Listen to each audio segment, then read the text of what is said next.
At first it was subtle, the kind of things you could shrug off, laugh about, forget. Ethan would step out of his building in the morning, and there it was, a dark car parked across the street. Same make, same model, same license plate he thought he recognized.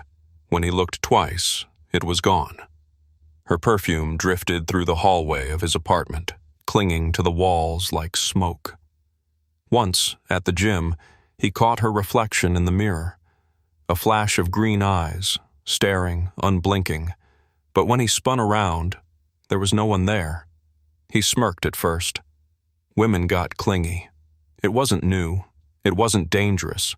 Claire would get over it just like the others, or so he told himself. But the coincidences sharpened into patterns. Melissa was the first, a brunette he'd picked up from a nightclub 3 weeks after Claire. She laughed too loud, wore too much perfume, and fell into his bed like she'd been waiting her whole life for it. By morning, Ethan was gone, of course. He never gave her a second thought. Until the news broke. Melissa was found strangled in her apartment. No signs of forced entry, no robbery, just a body, stiff and pale, eyes covered with shards of mirror. Ethan couldn't breathe when he saw it on the news.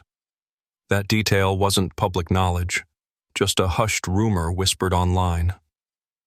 But he knew, he felt it. He told himself it was coincidence. A sick story, nothing more. But then came Jessica. She was different. Bright, flirty.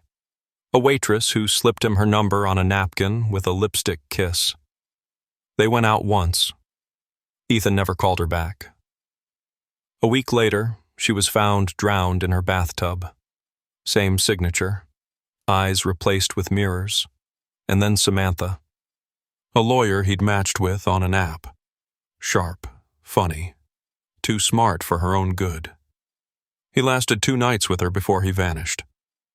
3 days later, her car was discovered outside his building, the glass smeared with blood. Her body slumped inside. Her eyes gone. By then, Ethan couldn't deny it anymore. It wasn't coincidence. It wasn't random. It was her. Claire. Every victim tied back to him. Every death a message. And the mirrors. Always the mirrors, forcing him to stare back at his own reflection in their final moments. The police didn't see it. They never do. To them, he was just another witness. Another man with a guilty conscience over women he barely knew. But Ethan knew the truth. He felt her shadow circling him, felt her watching from every corner of every room. The game had changed. The hunter had become the hunted.